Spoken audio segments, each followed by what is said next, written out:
What's happening, everybody? It's your boy Erskmac, the Mad Scientist, and this is Pro Wrestling Talk Live tonight, Tuesday, 7 p.m. Eastern Time. Every Tuesday, 7 p.m. Eastern Time. I hope you guys enjoyed the show yesterday with myself and Vivo as we talk about solo leveling and Ninja Kamui.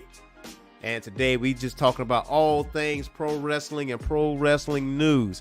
Now, I was going to say that the pro wrestling news was a little bit slow this week, but things picked up pretty damn quickly.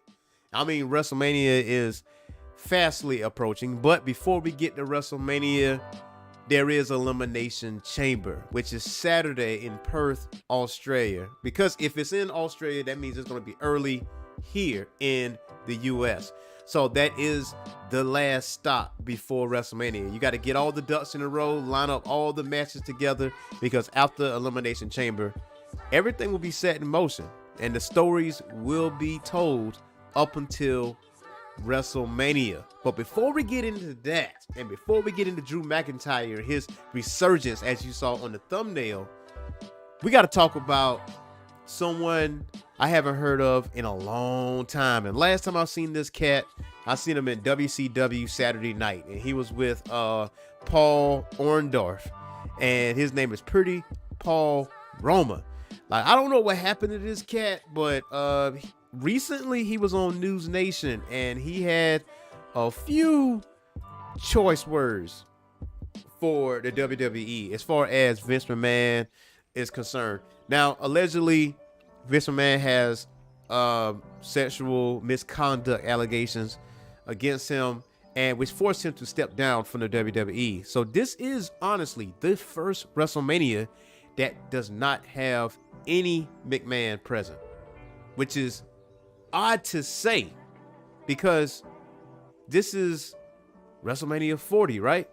So this is 40 years of WrestleMania, and like 39 of those years you had WrestleMania with the McMahon present, or McMahon over it, whether he's involved or whether she's involved or the son is involved, whether it's on screen or behind the camera, behind the curtain, they were involved to some capacity because they was running the show. And so don't know what happened to Paul Roma, and Maxwell Hawkins said he sucked at what happened.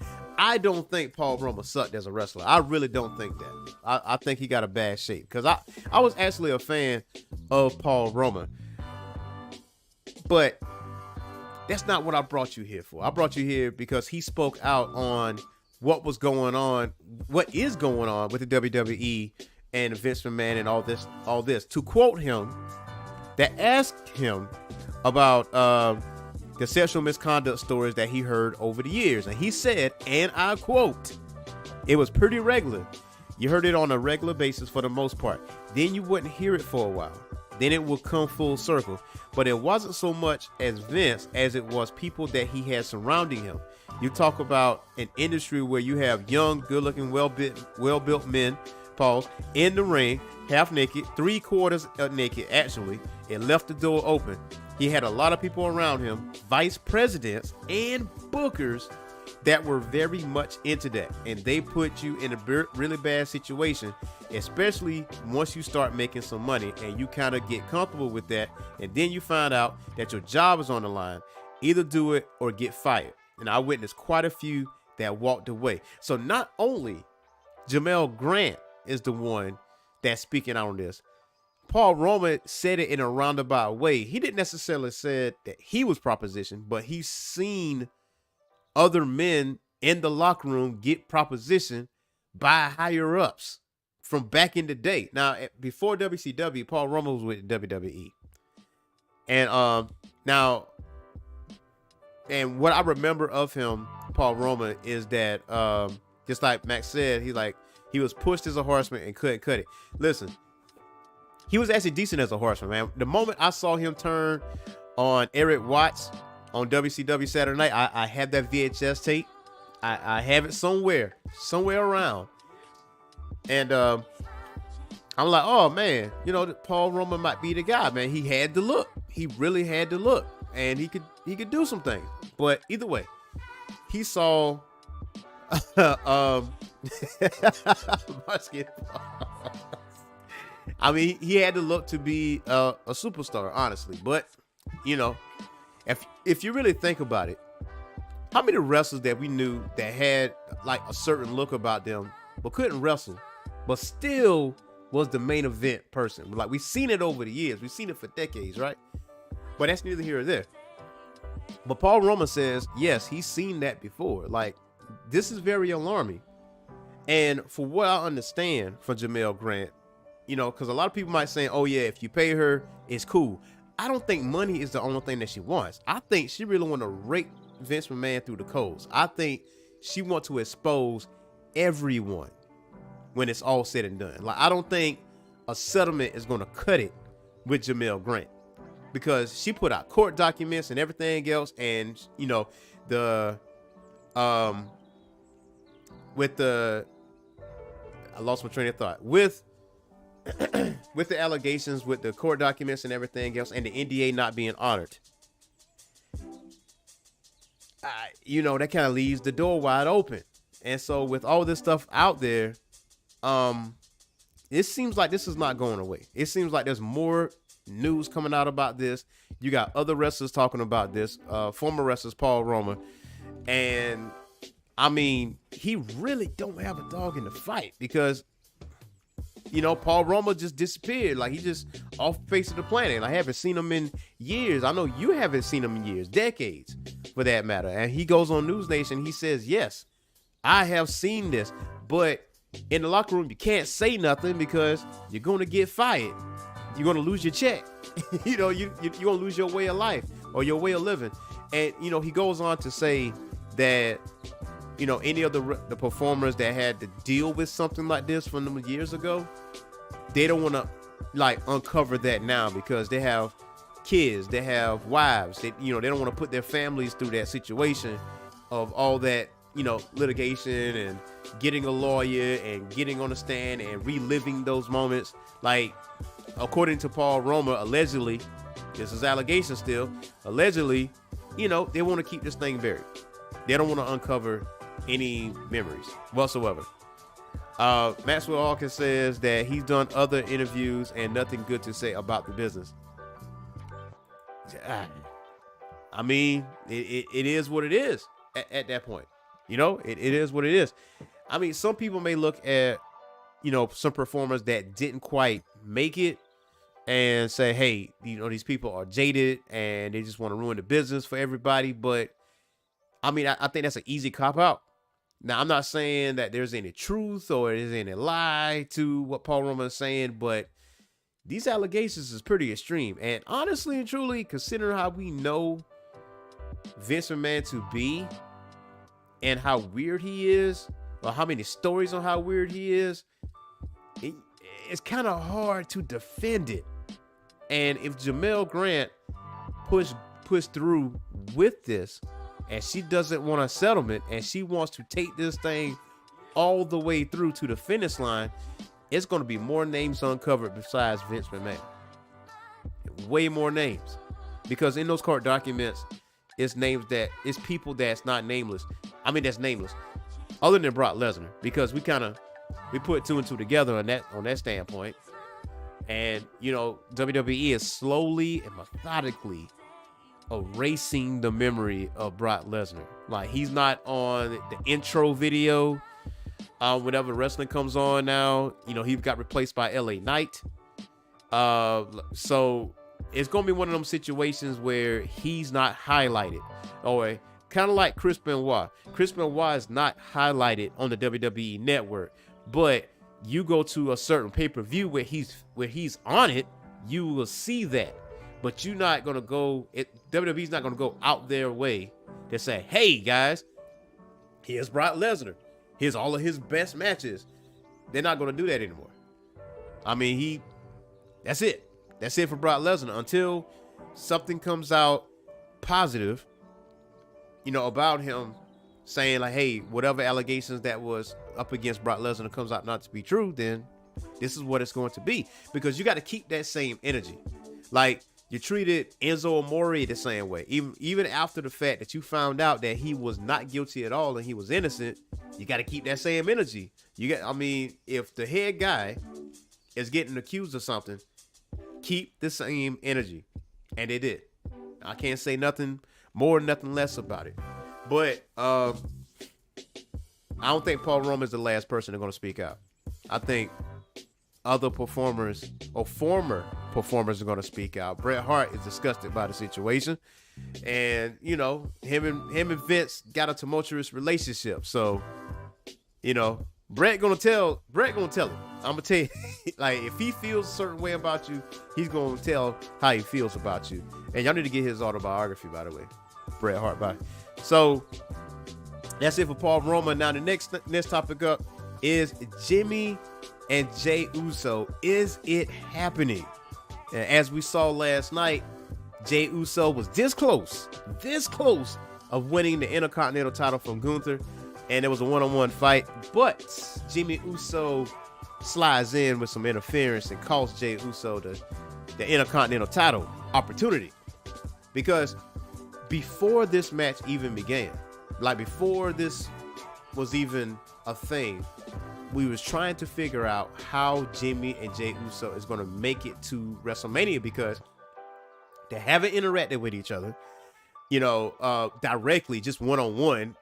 But up until last night, this tells me that maybe Jimmy and Jey Uso will take place at WrestleMania, because, when they were together, they were interviewed and said one of the things we really want to do is face each other at WrestleMania. Maybe this is what this is going to be. Maybe night one of WrestleMania will be Jimmy versus Jey Uso, and we get to see who's the better Uso at that standpoint. But now you got from now until WrestleMania to continue to build that story, and hopefully we will get there, because it's main event Jey Uso, man, and Jimmy is hilarious on camera. But Jey, I feel like the more matches that he has been in, he definitely has the personality and the overall charisma to be a singles competitor. Like, he is literally shining out here.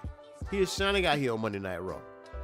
They don't call him main event Jey Uso for nothing. So hopefully we'll see Jimmy and Jey Uso at WrestleMania, and hopefully they will tear the house down, because if they do face each other, I have the sneaky suspicion that they might steal the show. I would not be surprised. Now, in other news, we got an appearance, a debut. A Velveteen Dream makes a return to the wrestling ring. Now, a lot of people didn't know this was taking place, but Velveteen Dream, otherwise known as Patrick Clark, made his appearance on Dynasty. The official Twitter account said last night, we did what most others wouldn't. We took a risk on a person and gave them the opportunity for a second chance to fulfill their dream, all caps. We stand by that decision. Thank you to the packed house for last night's event. The post was ratio with more quote reposts and likes, and several notable accounts criticized the decision. Fightful's Miss Kate Fave wrote, "You booked Rita Chatterton to try and even out the fact you booked someone who was sexually harassing children." Brian Zane of Wrestling with Regret wrote, "We stand by that decision so hard, we kept it a secret from everyone so not to possibly ward off any fans ahead of time." Wrestler Tara Calloway wrote, "A former member of your roster and a sexual assault victim. I am so beyond disappointed and disgusted. Thank you for assuring other victims they are not safe in your locker room or your crowd." Ugh. Man, this is a sticky situation. With Velveteen Dream. The thing is with Patrick Clark is that the allegations that he had against him was unfounded. That is the fact. That's not opinion. That is the fact. But his other interactions with other wrestlers like EC3 and things that happen like in the bathroom with the camera and all that other stuff. It's a lot of red tape that's following Patrick Clark. It's like one of them situations. I can't compare it to OJ because we think OJ did that, but with Patrick, this is definitely a sticky situation. I mean, you gotta start somewhere. Like, I don't think he is my opinion only. I don't think he is 100% completely innocent in all this. But he was on the Chris Van Vliet show. He did, brought his problem to the table. He apologized to Triple H. He apologized to Shawn Michaels. He apologized to his fans and everything else in between. What he put them through or whatever the case may be. But again, the allegations was unfounded. So the thing is with social media court and actual court is that social media court is you guilty until proven innocent. Like, the minute you get allegations, the word allegations come across your name, you are guilty. That's it. There's no ifs, ands, or buts about it. Your ass is guilty. That's just what it is. Don't let it find its way on Twitter. It's over for you. It's done. It's done. Even if they say, hey, you're not guilty, there's still some people going to feel some kind of way. I still think you did something. That kind of thing. So social media is a very dangerous thing when it comes to like allegations and everything else in between. But again, how I personally feel, I will say Patrick Clark being a Velveteen Dream, being in a wrestling ring. Okay. All right. He's at Dynasty. He has to literally work his way from the bottom and get himself back to where he used to be, because he's a superstar that never was. That could have been. He was a superstar in the making, coming from NXT. He had a future on the main roster. He definitely was going to have some WrestleMania moments. That was a no-brainer. Like, the charisma, the character, of Velveteen Dream. Main event. That's easy sell. Main event. And then this happens. And, the whole thing with children. And that's something that you cannot take lightly. Now, would you find Velveteen Dream in an AEW locker room, or would you find him back at NXT, or would you find him at TNA? I think the answer is no. And honestly, with TK and formerly, was Scott D'Amore in the TNA locker room, if anybody feels remotely uncomfortable with this guy being in the locker room, he will not be there. Period. So I think at best, Velveteen Dream will be doing like indie shows and have surprise appearances and anything like that. And I'm not putting bad juju on him, but I think with today's climate and depending on how your locker room feels about this particular person, if they're not comfortable with this guy being in the locker room, 9 times out of 10, he will not be in the locker room. Now, how the Dynasty locker room received him, I don't know. But there's some people that are upset and, got on their soapbox about it. And, Dynasty said, hey, we stand by that decision. We're going to push forward with that decision. What's done is done. He already performed. You can't say anything about it at this point, but be upset. You can boycott Dynasty. I haven't heard of Dynasty until a few days ago. Like, the fact that Velveteen Dream was there let us know that Dynasty even existed for the point. And it is a local wrestling show. So there's that thing.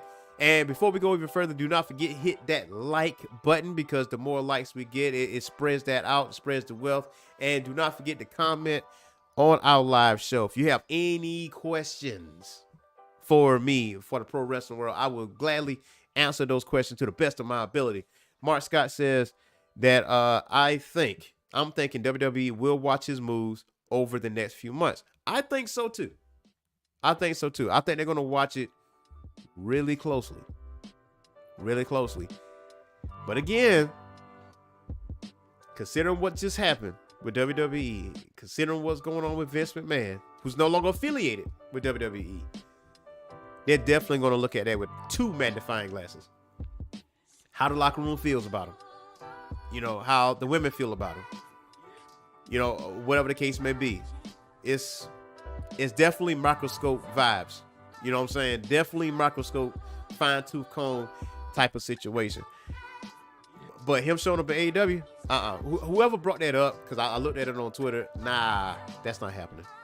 That's not happening.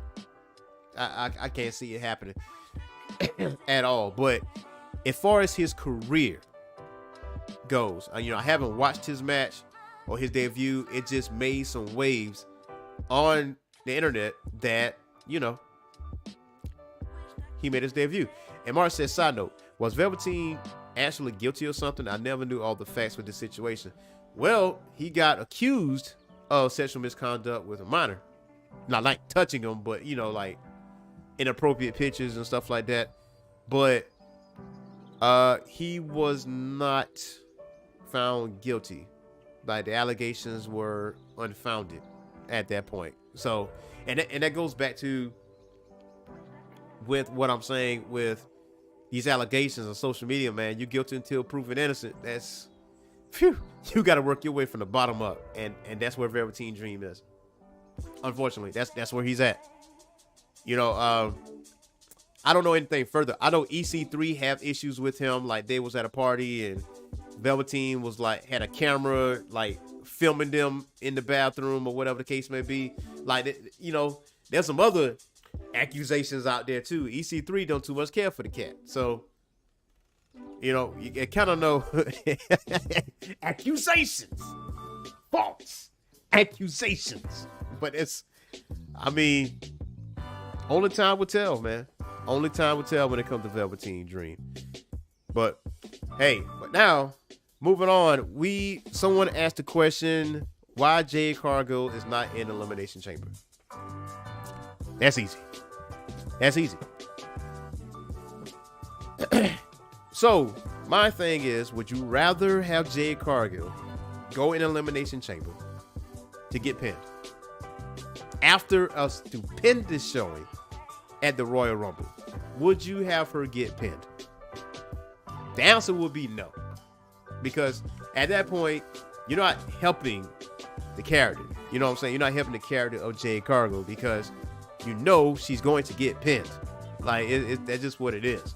And she's not, I'm not a performer, but just my thought process that WWE feels like she's not ready quite yet to be one-on-one with someone, because in the Royal Rumble you're safe because you have 29 other women around you, and there's a lot of chaos going on in the ring, right? So there's a lot of chaos going on in the ring.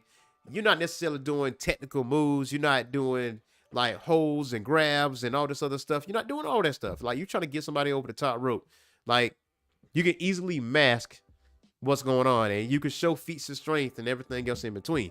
But, I understand from the fan standpoint that you want Jade to show up immediately.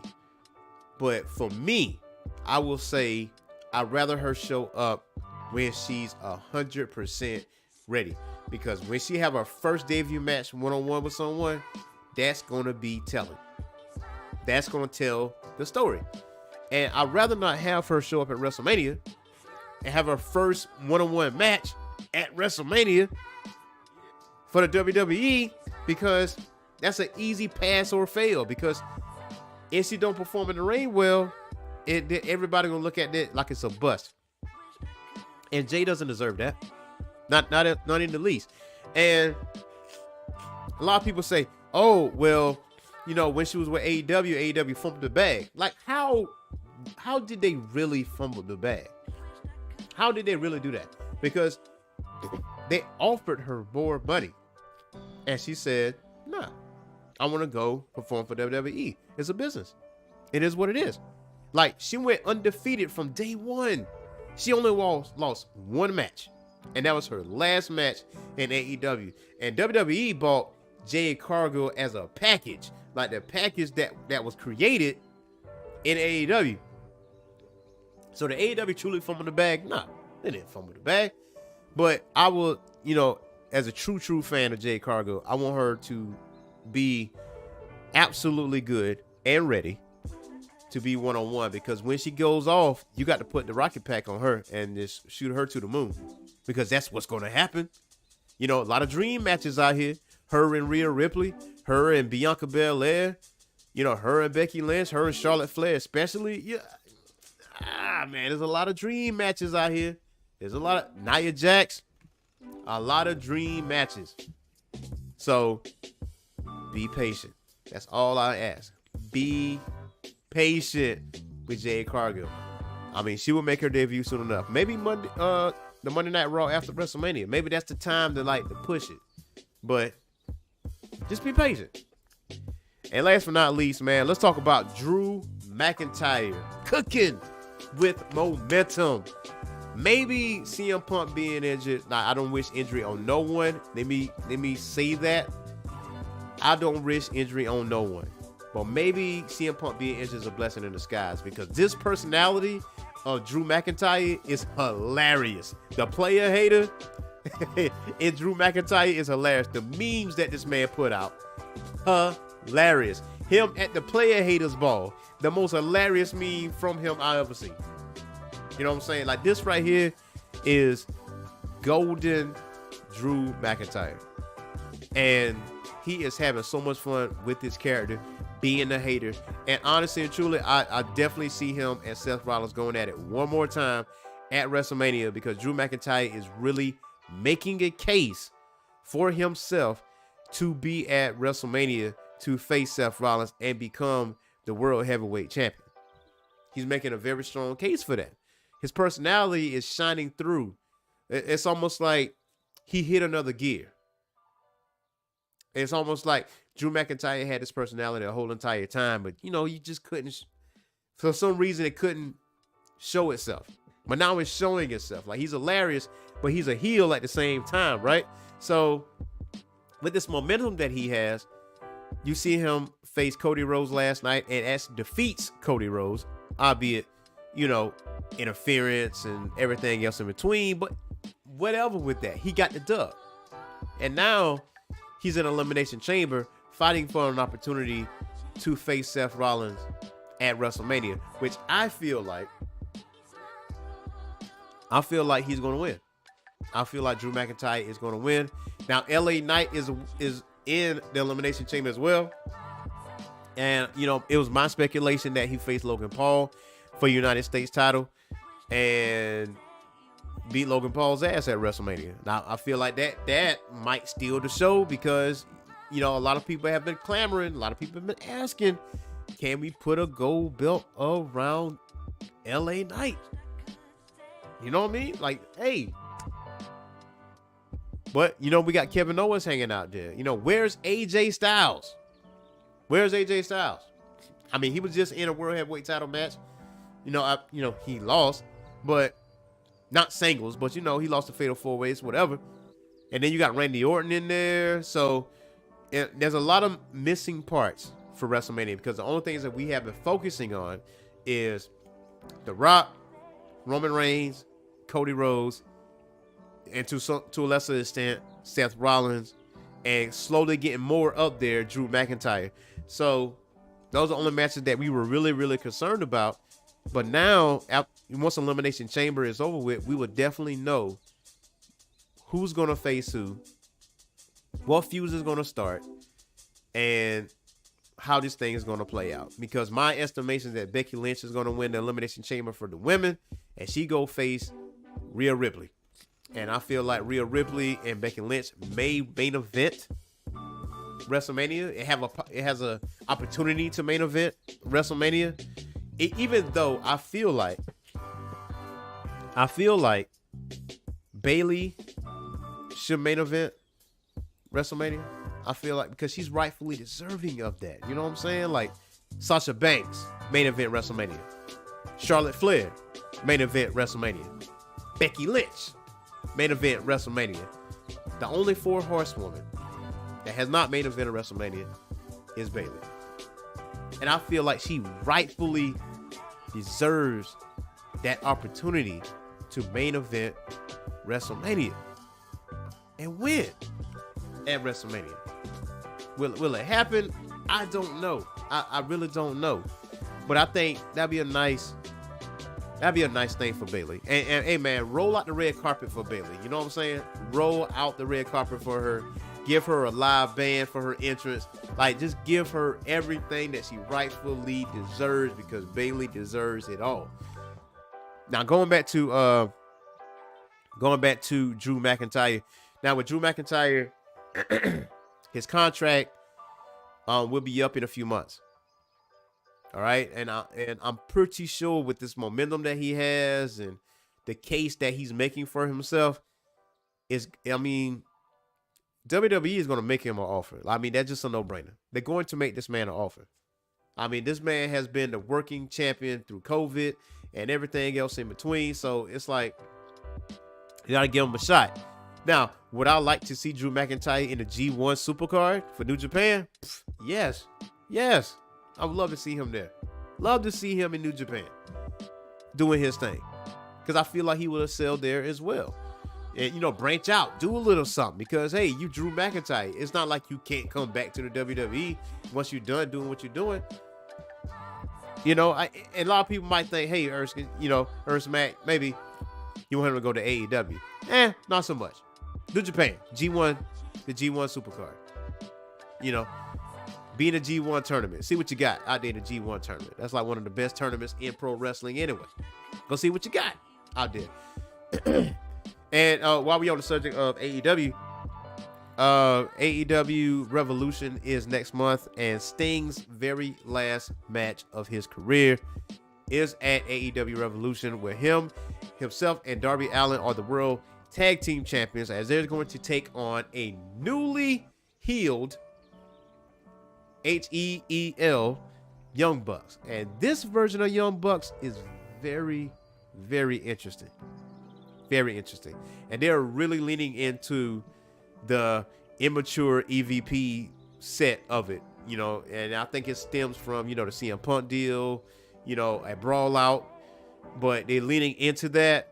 They're not referencing Punk or anything of that nature, but they're leaning into that really, really hard and putting it on camera. So that's actually pretty dope. So my guess is the Young Bucks will beat Sting and Darby Allin, because Sting has not lost a match since he debuted at AEW, and I can't wait for that. And going back to Bayley, Mark Scott says Bayley put in the work. She needs all the bells and whistles for her match. She deserves it. Absolutely. Absolutely. Bayley deserves everything. She deserves everything. I mean, I really want that for her. I think, you know, whether you're a fan of her or you're not a fan of her, she rightfully deserves it. She put in the work. I am a strong advocate for performers that have been there from the beginning and worked their way to a WrestleMania, deserves their WrestleMania moment, and don't deserve to get replaced by someone that's a part-timer. Strong advocate for that. And Bayley's never been that person to get replaced by a part-timer. I'm just saying that Bayley deserves that shot. And just like Sting deserves the retirement of retirements. Like, I feel like at AEW Revolution, that should be the very last match on the card. That should be the main event. That way, we can have the very proper send-off for Sting. Now, let's be clear. Sting's first retirement in WWE sucked. It did. It sucked. It just... I will forever be salty at what happened at WrestleMania.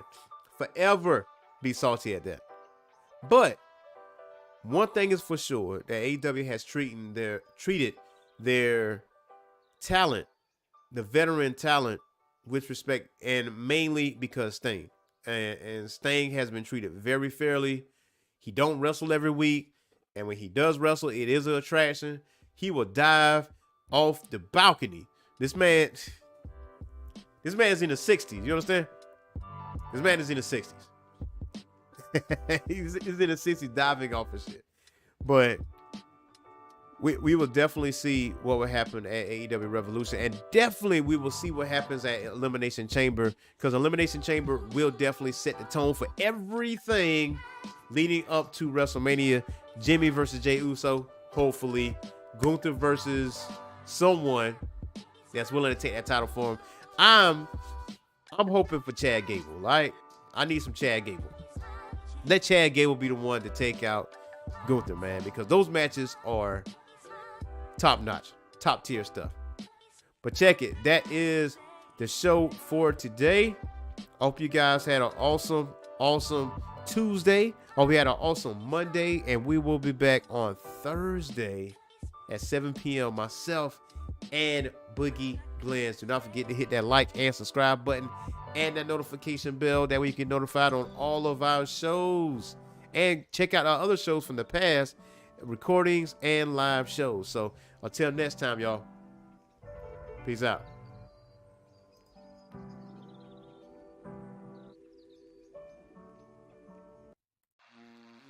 Hey. Next to rock like Mick Foley. It's Nick Joby, kill him softly, play that shit slowly.